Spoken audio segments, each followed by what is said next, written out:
va écouter Vladimir Poutine tout de suite, qui s'adresse à la télévision. Ce sont les événements en Ukraine. Et pourquoi c'est aussi important pour nous, pour la Russie?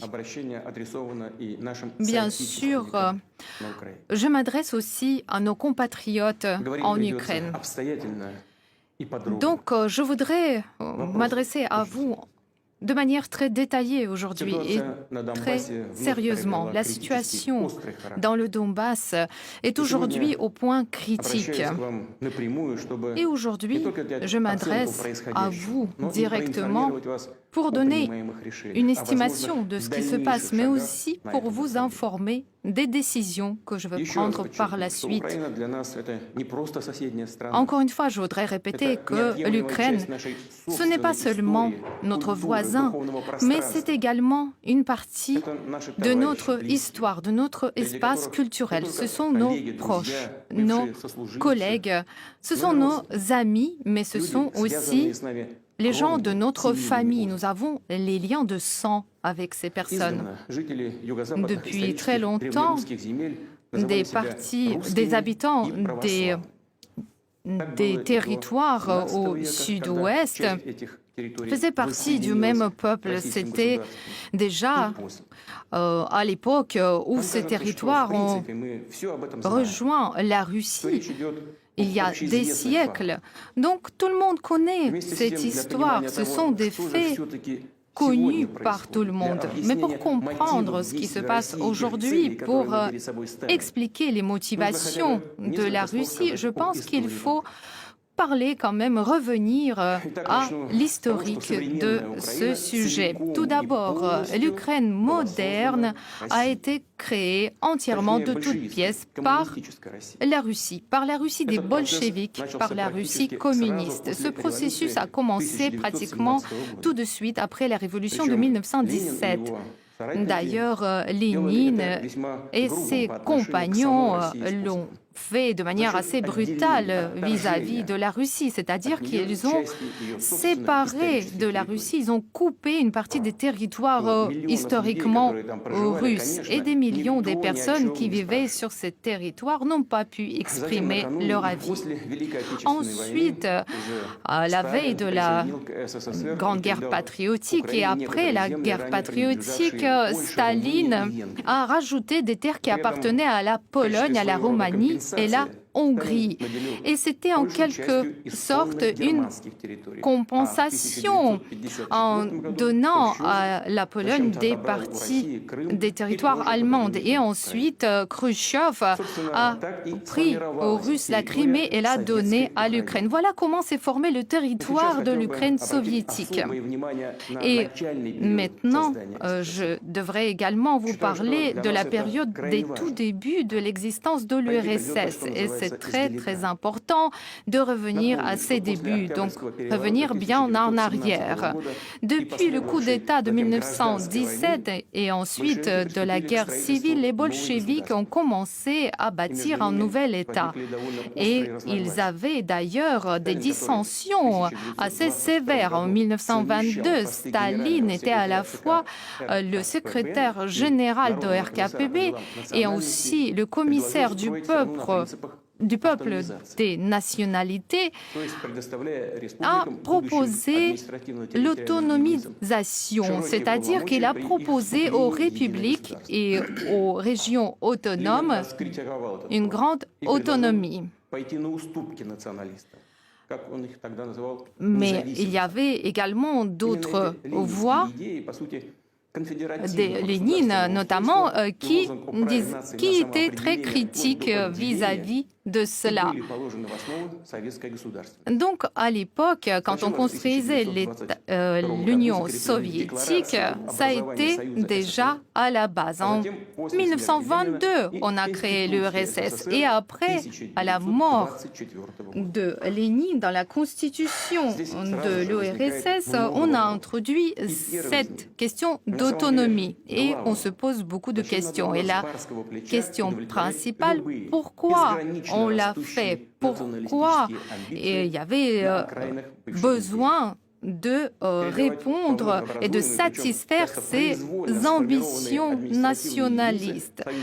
Parce que ces républiques soviétiques avaient des grands territoires et on leur ajoutait, à cause de ces ambitions, pour satisfaire ces ambitions, on ajoutait des territoires et on a donné un statut et la forme des formations étatiques à ces unités. Donc, question, pourquoi il fallait faire ces cadeaux généreux et des nationalistes radicaux ainsi ont pu être satisfaits. Donc on a donné à l'Ukraine ce droit d'avoir un statut d'État. Donc il y a une explication pourquoi ça a été fait. Après la Révolution, les bolcheviks voulaient à tout prix garder le pouvoir, je souligne, à tout prix. C'est pour cela qu'ils ont été prêts à tout. À la paix de Brest, quand l'Allemagne et ses alliés étaient déjà dans une situation très difficile et on connaissait la fin pratiquement de la Première Guerre mondiale. Mais donc, ils étaient prêts à satisfaire n'importe quelle demande des nationalistes. Donc, ces principes de la construction de l'État appliqués par Lénine étaient une grosse erreur, mais bien plus que cela. En 1991, à la dissolution de l'URSS, c'est devenu évident que c'était une grosse erreur. On ne pouvait plus changer le passé, mais aujourd'hui, nous devons cependant dire honnêtement ce qui s'est passé sans essayer de le camoufler de manière politique.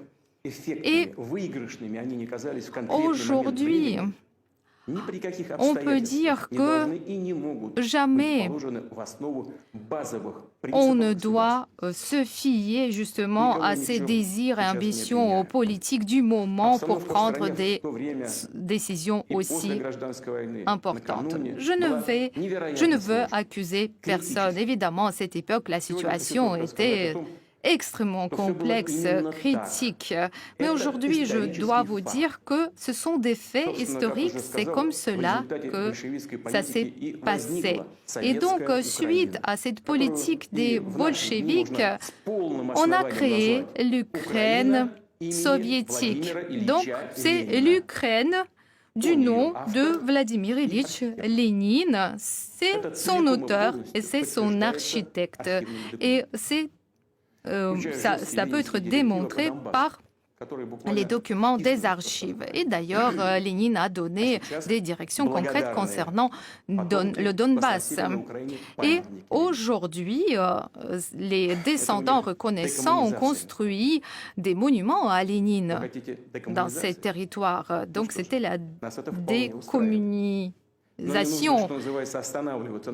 Bien sûr, nous sommes d'accord pour décommuniser, mais il ne faut pas s'arrêter à mi-chemin. Il faut continuer ce processus.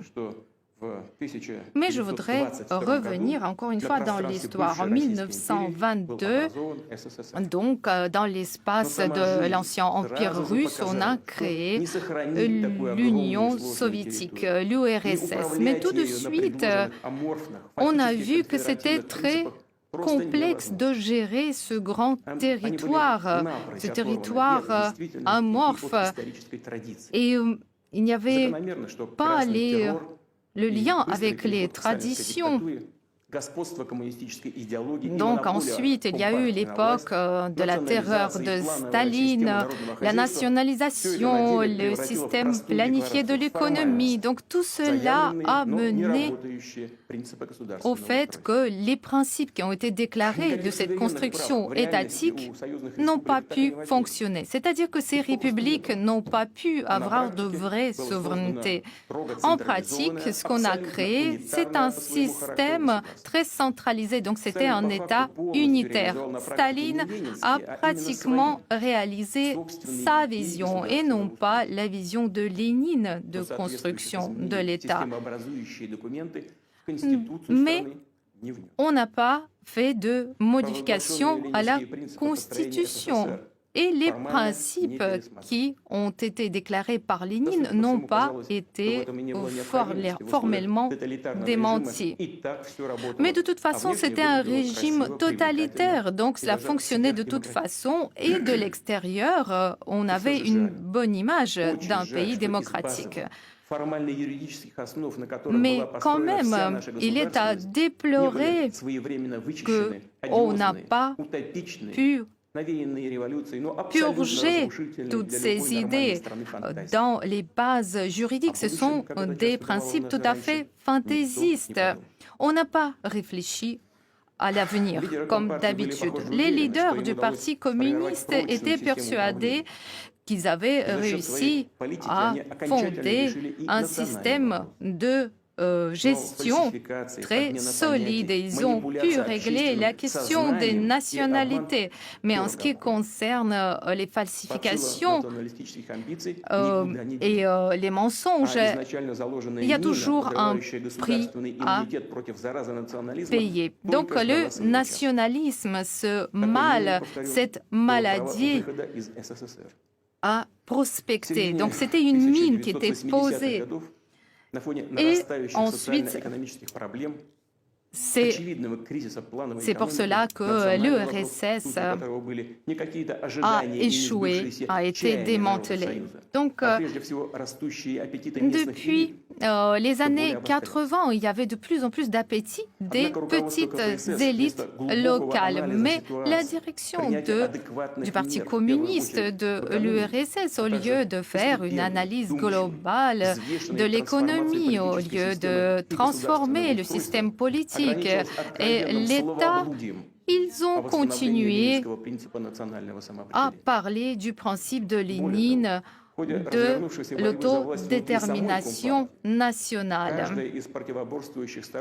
Dans le Parti communiste, il y avait des divergences et les différents partis ont commencé à stimuler, au contraire, les différentes visions et idées nationalistes.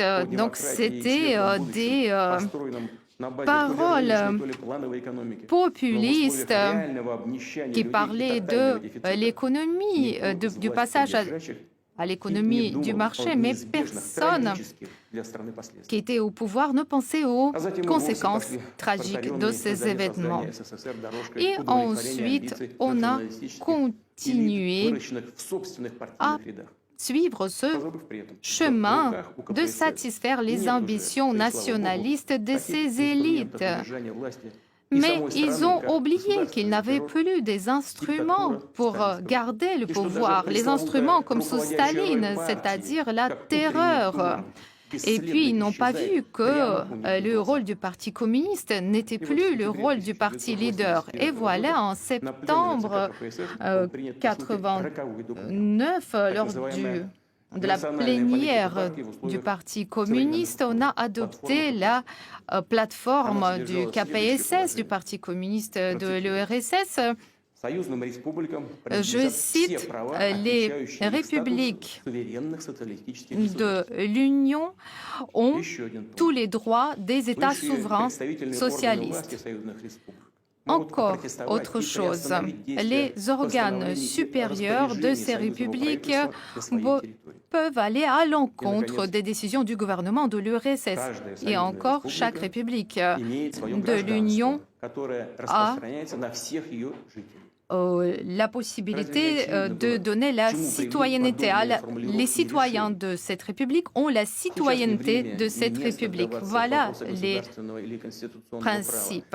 Donc aujourd'hui et maintenant, on ne va pas parler des détails du droit constitutionnel, mais je vous pose la question, pourquoi il a fallu, dans ces conditions difficiles, démantelé vers cette déconstruction de l'État. Donc, en fait, avant le démantèlement de l'URSS, le destin de l'URSS était déjà scellé. Aujourd'hui, les différentes personnes en Ukraine, notamment, disent que c'est grâce à eux que le pays a gagné l'indépendance. Mais en réalité, ce n'est pas comme ça. C'est arrivé à cause des erreurs des bolcheviks et des leaders du Parti communiste KPSS. L'échec de l'URSS, le démantèlement de l'URSS, c'est de leur faute. Donc, malgré cet échec, notre peuple a reconnu les réalités. Il a reconnu ces nouveaux États indépendants. Et pas seulement ils les ont reconnus, mais même ils ont aidé ces partenaires de la CEI, de la communauté des États indépendants, et y compris, ils ont aidé l'Ukraine. L'Ukraine a envoyé plusieurs demandes d'aide financière, et notre pays a vraiment respecté la souveraineté de l'Ukraine et a aidé ce pays. Les experts font les calculs en se basant sur le prix de l'énergie.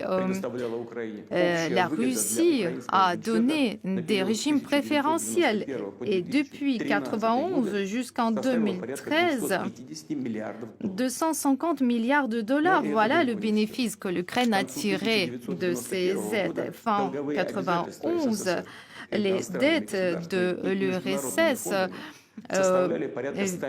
vis-à-vis de l'extérieur était 100 milliards de dollars.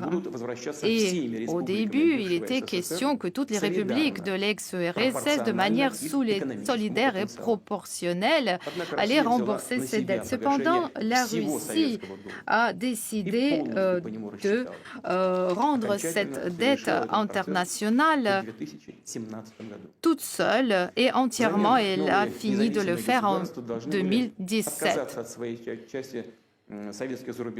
Et les républiques, les ex-républiques de l'URSS en 1994 ont signé des accords pour justement renoncer à leurs actifs. Mais ils ont ensuite refusé, l'Ukraine a refusé de renoncer à ses actifs à l'étranger, notamment en ce qui concerne des fonds de diamants et de devises. Mais malgré tout cela, la Russie a continué à coopérer avec l'Ukraine de manière ouverte et honnête, en respectant ses intérêts. Et on avait beaucoup de partenariats. En 2011, plus de 50 milliards de dollars, ça c'est les volumes des échanges économiques. En 2019, avant la pandémie, nous avions moins de volume d'échanges avec toute l'Union européenne. Cependant, le gouvernement ukrainien faisait tout pour avoir tous les droits dans ses relations avec la Russie, mais ne pas avoir d'engagement. Donc, ce n'était plus du partenariat. C'était au contraire se servir de manière éhontée de tous ces privilèges. Notamment, cela concerne le gaz, tout simplement le vol du gaz. Voilà ce que l'Ukraine faisait. Et on essayait d'utiliser le dialogue avec Moscou dans les relations avec l'Occident, faire du commerce, justement, faire peur du rapprochement, faire peur à l'Occident de se rapprocher de la Russie. Donc, ils ont commencé à construire leur État en réfutant tout ce qui nous unit, en réfutant cette mémoire des générations entières. Il n'est pas étonnant alors qu'on a vu naître la russophobie et le néonazisme. Et cela ressemble aux bandes néo-nazis dans le Caucase du Nord. Évidemment, il y avait aussi des forces extérieures qui ont joué leur rôle, notamment à travers des organisations non gouvernementales en Ukraine. Il est important de souligner que l'Ukraine n'a jamais eu une tradition stable de l'État. Depuis 1991, elle a essayé d'appliquer des modèles extérieurs qui ne se basent pas sur les réalités ukrainiennes. Les institutions politiques et étatiques étaient transformées en fonction des appétits des clans et de leurs intérêts qui n'avaient rien à voir avec les intérêts du peuple. Donc on parlait du choix civilisationnel pro-occidental, mais il ne s'agissait pas de créer de meilleures conditions pour le peuple ukrainien. Il s'agissait de garder pour soi-même des milliards de dollars pour les oligarques, les garder sur des comptes à l'étranger. Et donc, depuis toujours, le gouvernement s'appuyait sur les nationalistes et les radicaux. Et ensuite, il y avait des millions de gens au sud et à l'est qui réclamaient le multilinguisme, par exemple, et les différents politiciens s'appuyaient sur ces personnes et proclamaient leur soutien de l'utilisation des deux langues. Ensuite, dès qu'ils parvenaient à leur poste au gouvernement, oubliaient directement tout cela. Donc, ils oubliaient de renoncer à l'agression et les radicaux étaient de plus en plus arrogants. Ils avaient de plus en plus de réclamations et du coup, pour eux, ce n'était pas compliqué d'année en année, d'imposer leur vision des choses à ce gouvernement, le gouvernement qui était faible. Donc, à la place de leur lutte pour la souveraineté réelle de l'Ukraine, ils poursuivaient des attributs vides de sens. Donc, tout cela, ce n'était qu'un paravent pour, en réalité, se partager le pouvoir entre les différents clans des oligarques. La corruption, c'est un défi, bien sûr, pour beaucoup de pays, pour la Russie aussi, mais en Ukraine, la corruption est à une échelle tout à fait particulière. Elle transperce tout le système de l'État, du pouvoir. Les radicaux ont utilisé ce mécontentement du peuple. En 2014, à Maïdan, on a vu ce coup d'État. D'ailleurs, ces radicaux ont reçu une aide directe de l'étranger. Notamment, le camp de protestataires a reçu $1 million par jour des États-Unis pour les soutenir. Et on le voyait, c'était vraiment fait de manière arrogante. Donc cet argent a été directement viré sur les comptes de ces personnes. Et d'ailleurs, il y a eu aussi des victimes, il y a eu des morts lors de ces événements. Les radicaux ont réussi à parvenir au pouvoir et ils ont commencé la vraie terreur contre leurs opposants, les politiciens, les journalistes, les personnes de société civile. Ils les ont humiliés publiquement et les violences et les pogroms ont envahi les villes et villages de l'Ukraine. Souvenons-nous de la tragédie d'Odessa, où les personnes ont été brûlées vifs lors des protestations. Et les criminels qui sont coupables de ces actes n'ont pas été retrouvés. On ne les cherche pas, mais on les connaît, on connaît leur nom, on fera tout pour les punir, on va les trouver et on va les traduire en justice. Le Maïdan n'a pas rapproché l'Ukraine à la démocratie et au progrès. Ces forces nationalistes ont au contraire mené l'Ukraine dans une impasse. Et depuis 8 ans, le pays est divisé. Il y a une crise sociale très sévère. En 2019, presque 6 millions des Ukrainiens, cela constitue 15% de toute la population, pas seulement de la population active, ont été obligés de partir à l'étranger pour chercher du travail. Et souvent, il s'agissait du travail non qualifié. Encore en fait, depuis 2020, plus de 60 000 médecins ont quitté le pays dans les conditions de la pandémie. Depuis 2014, l'eau a augmenté, le prix de l'eau a augmenté de 30% et les autres énergies, les autres charges ont également énormément augmenté. Pourquoi cela se passe comme ça? C'est évident. L'Ukraine a vu piller le patrimoine qu'elle avait hérité de l'Empire russe, mais aussi de l'URSS. Et si on prend l'économie et les secteurs comme les secteurs des constructions mécaniques, les machines, les outils, tous ces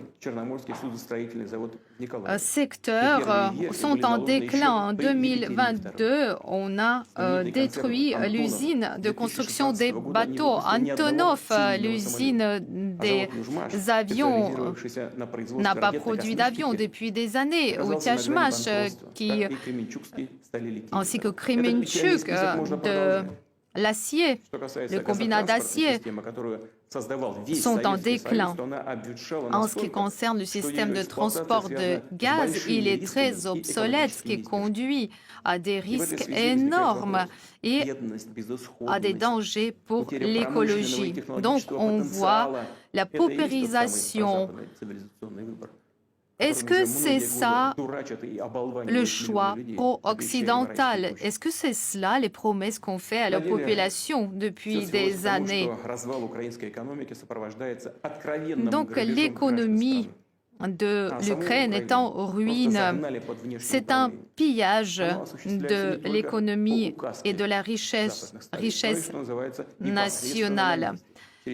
Cela est effectué avec la direction qui vient de l'étranger, des pays extérieurs, mais aussi des forces qui sont à l'intérieur. Donc, grâce aux différentes organisations non gouvernementales, notamment, et à travers les différentes branches de pouvoir, on influence Ukragronprom, la poste ukrainienne. Il n'y a rien en Ukraine d'indépendant. Les gouvernements de l'Ukraine ont donné la possibilité aux organisations étrangères d'avoir le voix dans le choix des juges. L'ambassade des États-Unis contrôle directement l'Agence nationale de la lutte contre la corruption. Le bureau anticorruption, le bureau du procureur anticorruption et la Cour suprême anticorruption. Donc, il y a un prétexte, c'est aide à la lutte anticorruption. Mais où est le résultat? La corruption prospère toujours plus qu'avant. Voilà les méthodes de gestion et de gouvernance. Est-ce que les Ukrainiens eux-mêmes comprennent ce qui se passe? En réalité, l'Ukraine est une colonie avec un régime de marionnettes. le pouvoir ukrainien se dit patriote, mais en réalité, ils sont en train de détruire la souveraineté ukrainienne. Ils luttent contre la langue russe et le Parlement, la Rada, continue à adopter de nouvelles lois, notamment prenons la loi contre les peuples autochtones. On a fait comprendre à ces peuples, notamment aux peuples russes, aux Russes qui vivent en Ukraine, que ce sont des étrangers.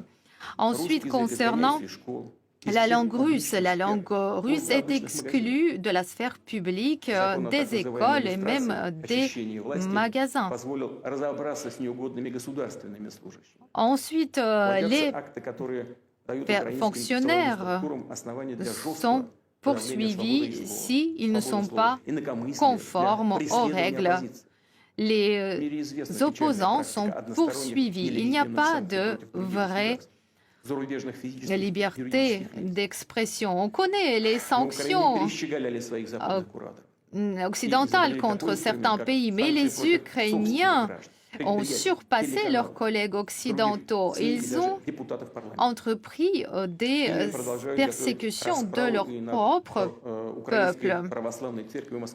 Ou par exemple, l'Église orthodoxe du patriarcat russe également est réprimée. Et nous avons des décisions et des documents concrets. Cette tragédie de schisme religieux est devenue un instrument de la politique. Par exemple, les demandes du peuple ukrainien de dénoncer les lois qui sont orientées contre les personnes croyantes. Donc, bien au contraire, ces lois sont toujours là et on en prend de nouveaux. Et maintenant, je voudrais parler plus spécifiquement de la Crimée. Le peuple, les citoyens qui vivent en Crimée ont fait leur choix. Ça, c'est tout à fait clair. Les autorités ukrainiennes ne peuvent rien dire. Alors, ils misent sur des radicaux, sur des groupes islamiques de diversion. Ils kidnappent des personnes russes. Nous avons des preuves directes que ces agressions se font avec le soutien de l'étranger. En mars 2021, l'Ukraine a adopté une nouvelle stratégie militaire et au cœur de cette stratégie, l'opposition à la Russie et on essaye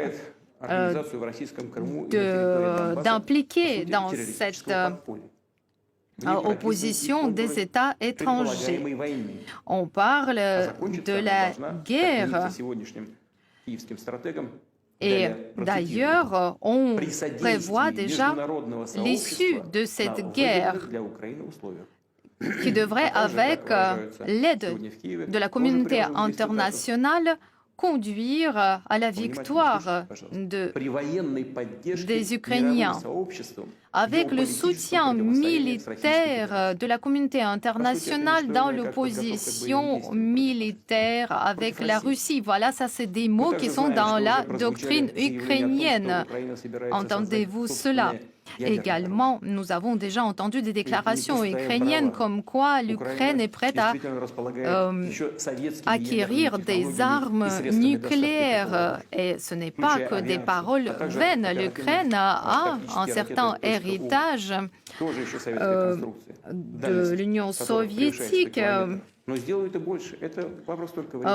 Notamment l'aviation ou des missiles .U avec une portée de plus de 100 km. Donc les armes tactiques nucléaires seraient beaucoup plus faciles à acquérir pour l'Ukraine par rapport à d'autres États. Je ne vais pas les nommer.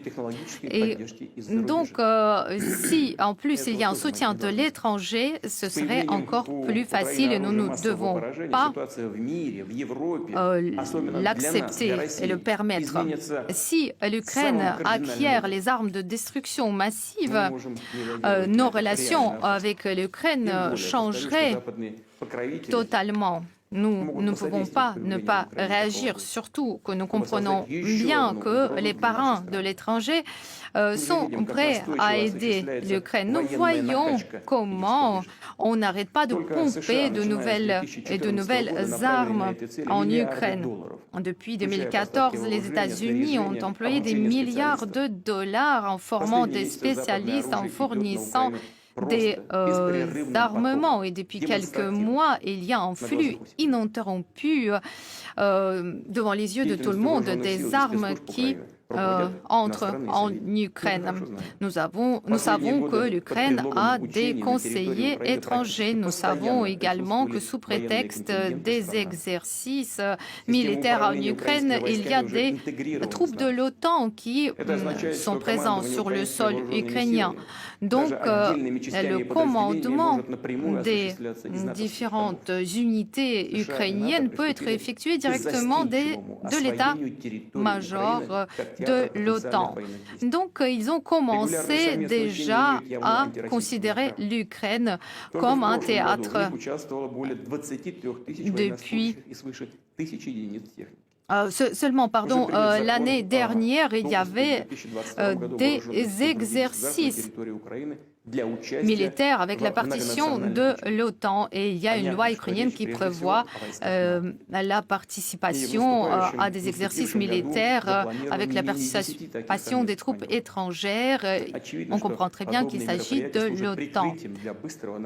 Donc ces événements sont un prétexte pour augmenter la présence militaire de l'OTAN sur le territoire de l'Ukraine. Chumoyev, Odessa, Borispol, tous ces aéroports permettront de pouvoir accueillir des armements et des troupes de l'OTAN. L'espace aérien est ouvert aux Américains. À Ochakov, les Américains ont construit un centre maritime qui permet de communiquer avec les bâtiments militaires dans la mer Noire, les bâtiments militaires de l'OTAN. À l'époque, les États-Unis pensaient également créer ce genre de base en Crimée. Mais les habitants de la Crimée et de Sébastopol ont déjoué ces plans. On va toujours se souvenir d'eux.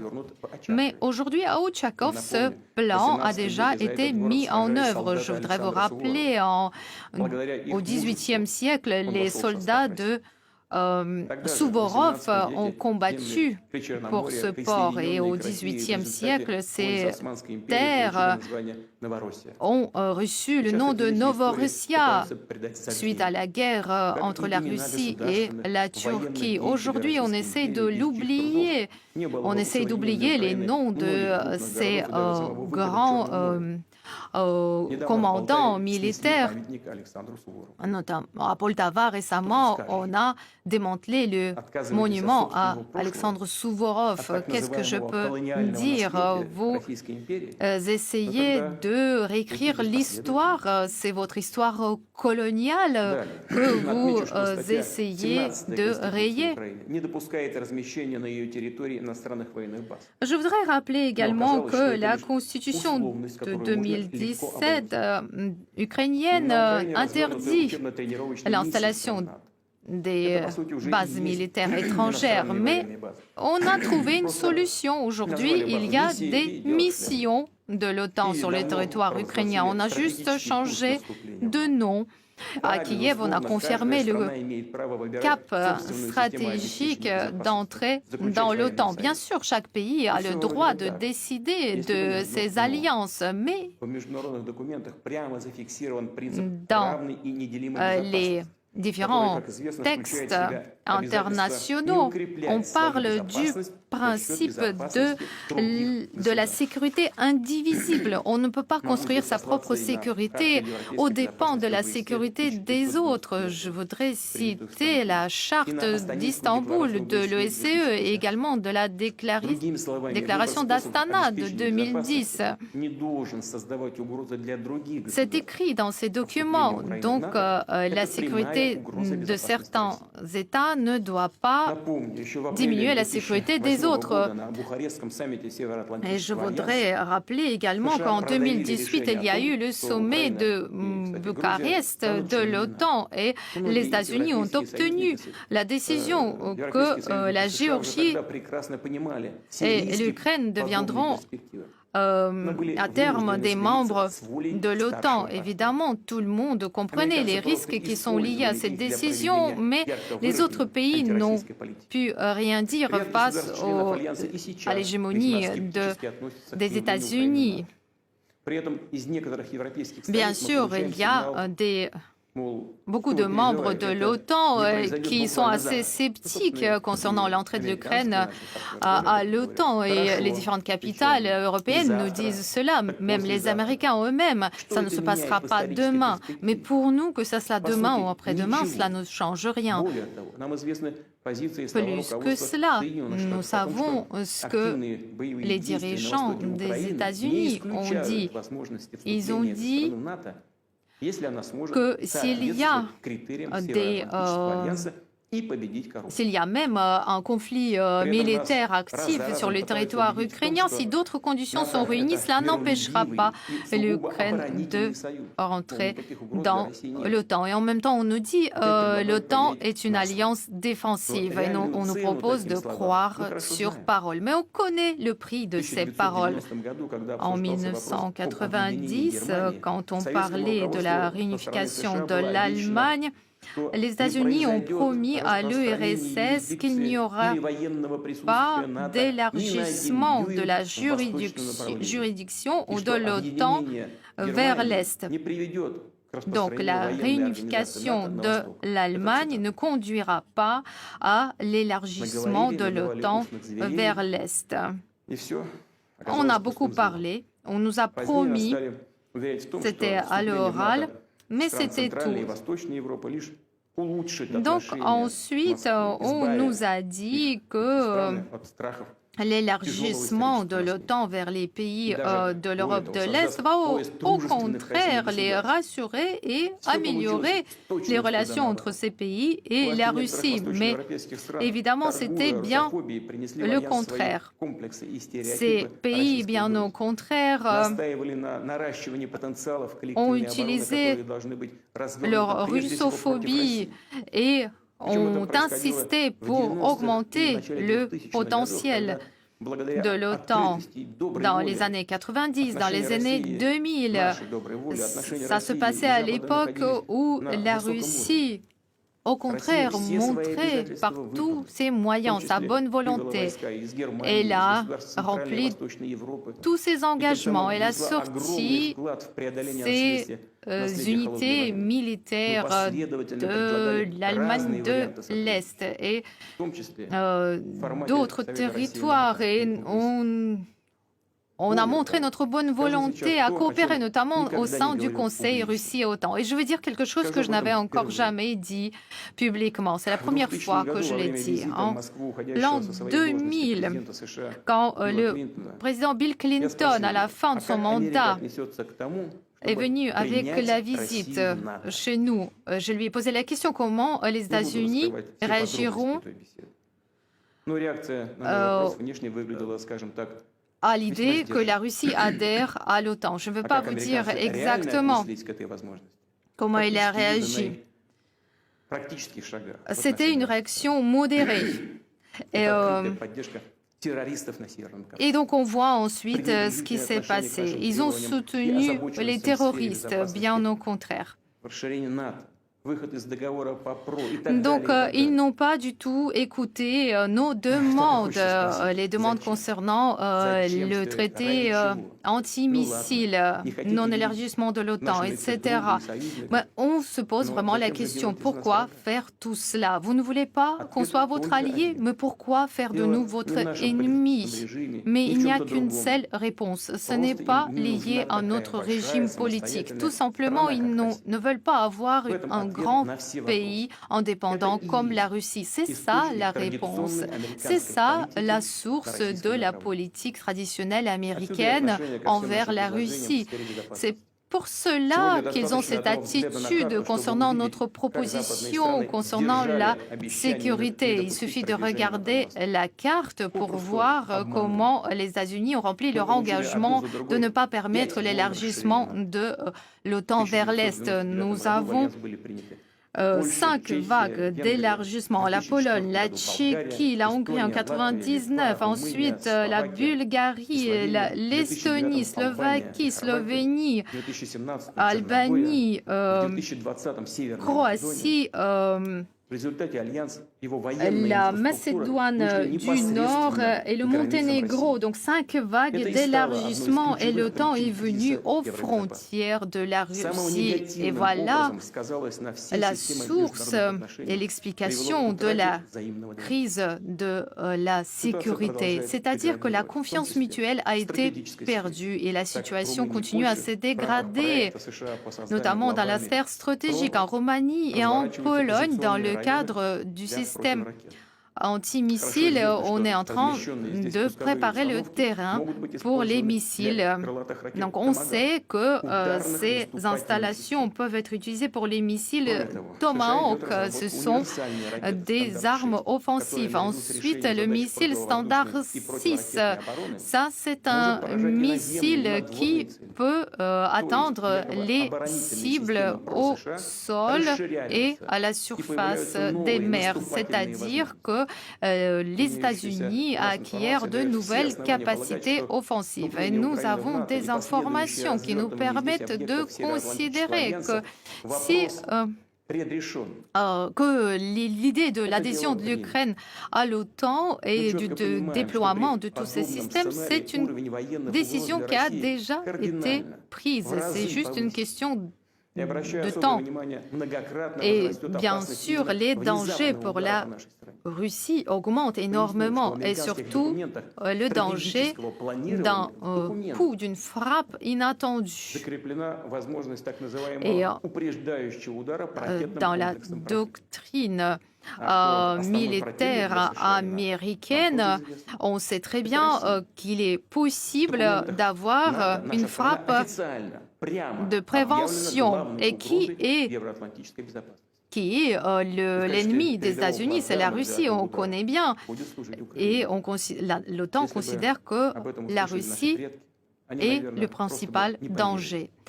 Nos ancêtres ne nous auraient jamais cru s'ils avaient entendu cela et nous ne voulons pas le croire. Mais c'est ainsi et je voudrais que tout le monde le comprenne en Russie et en Ukraine. Des aéroports ukrainiens souvent sont situés près de la Russie. Donc si l'OTAN installe ici des missiles, ils pourront entendre Volgograd, Samara, Kazan, Astrakhan. Et les systèmes de renseignement et de reconnaissance de l'OTAN pourraient également avoir un grand rayon d'action. Et en ce qui concerne les missiles de petite et moyenne portée, depuis que le traité FNI a été dénoncé, les États-Unis travaillent sur la création de missiles de portée de 5500 km. Et moins de 35 minutes, il faudra pour les missiles Tomahawk pour atteindre les cibles en Russie et seulement 4-5 minutes pour les missiles hypersoniques. Donc, je suis sûr qu'ils espèrent réaliser ces plans, comme ils ont fait quand ils ont élargi l'OTAN vers l'Est en avançant leur système vers nos frontières. Ils ont totalement ignoré et bafoué nos demandes et nos préoccupations. Ils n'ont fait que ce qu'ils voulaient. Et je suis sûre qu'ils veulent continuer à faire comme avant, c'est-à-dire le chien aboie, la caravane passe. Bien sûr, nous n'avons jamais accepté ce principe et nous n'accepterons jamais. Et la Russie a toujours dit qu'il faut résoudre les problèmes les plus complexes grâce à la diplomatie. Et nous comprenons notre responsabilité pour la stabilité régionale. En 2008, la Russie a proposé une initiative d'un nouveau système de sécurité.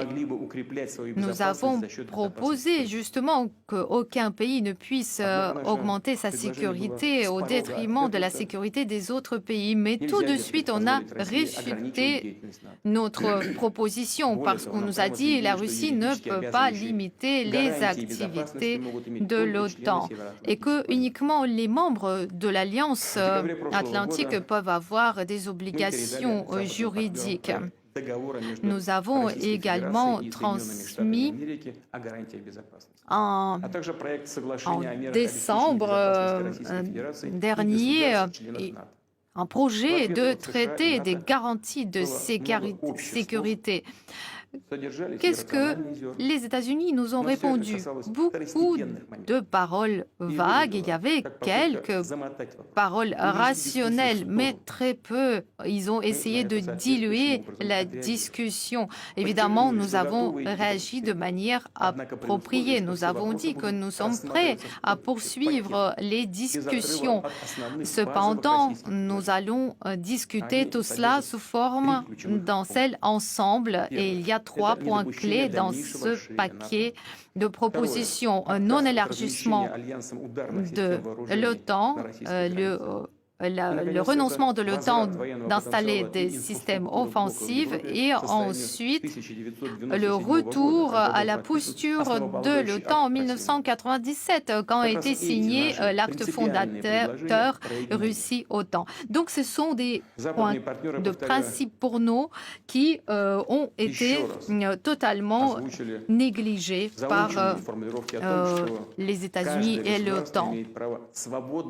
On nous répond évidemment que chaque État a le droit de choisir ses alliances et à choisir sa politique d'assurance de sécurité, mais on n'arrête pas d'entendre cela. On nous répond encore et encore la même chose et en plus on nous fait du chantage avec des sanctions. Mais les sanctions, de toute façon, ils vont introduire ces sanctions lorsque la Russie va renforcer sa souveraineté et va devenir de plus en plus forte. On trouvera toujours un prétexte pour rendre les sanctions plus sévères. Ça n'a rien à voir avec la situation en Ukraine parce qu'ils n'ont qu'un seul objectif de limiter le développement de la Russie. Ils l'ont toujours fait uniquement parce que nous existons, parce que nous défendons notre souveraineté, nos valeurs nationales. Je voudrais dire de manière tout à fait directe, nous avons fait des propositions et ils ont été totalement négligées. Les menaces augmentent, donc la Russie a le droit de prendre toutes les mesures pour assurer sa propre sécurité. C'est ça que nous allons faire. En ce qui concerne la situation dans le Donbass, ce que nous voyons, c'est que le gouvernement au pouvoir au Kiev ne veulent pas mettre en œuvre les accords de Minsk. Ils ne veulent pas de solution pacifique. Bien au contraire, ils veulent refaire dans le Donbass un blitzkrieg comme cela a été fait en 2014-2015. On sait comment ça s'est terminé. Aujourd'hui, nous avons des tirs pratiquement tous les jours et nous voyons l'utilisation des drones, de l'artillerie, des systèmes de lance-roquettes multiples. On a des victimes, on a des tirs envers les populations civiles, des femmes et les enfants. On n'en voit pas la fin. Et le soi-disant monde civilisé, qu'est-ce qu'il fait?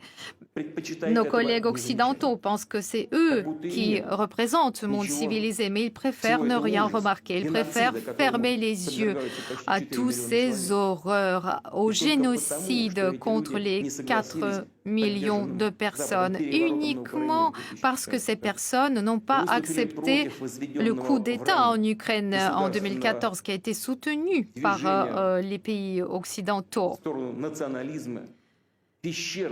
Donc on voit ce mouvement vers le nationalisme agressif, le nationalisme de caverne. Les gens n'ont pas le droit d'utiliser leur propre langue, de sauvegarder leur tradition culturelle. C'est une véritable tragédie, mais combien encore pourra-t-on supporter cette tragédie? La Russie a tout fait pour sauvegarder et préserver l'intégrité territoriale de l'Ukraine et notamment respecter la résolution 2202 de 2015 du Conseil de sécurité de l'ONU. Nous avons tout fait en vain. On voit les présidents changer, on voit les députés de la Rada changer, mais le régime à Kiev ne change pas parce que c'est un régime qui est venu suite au coup d'État en 2014. Ils ont choisi la voie de l'effusion du sang, de la violence et ils n'ont pas d'autre objectif que d'utiliser la violence dans le Donbass. Et donc, je pense que dans ce contexte, nous ne pouvons pas faire autre chose que de reconnaître la souveraineté de la République populaire de Donetsk et la République populaire de Lugansk. Je demande au Conseil de fédération de soutenir cette décision et de signer les documents. En conséquence, ces documents seront préparés et signés très rapidement. Et je m'adresse à ceux qui ont fait le coup d'État et qui gardent le pouvoir à Kiev. Je leur demande d'arrêter les activités militaires dans ces régions et la suite de l'effusion du sang leur sera imputée. Donc, je vous annonce ces décisions et je suis sûre que toutes les forces patriotiques de mon pays les soutiendront. Tout le peuple russe les soutiendra. Je vous remercie pour votre attention.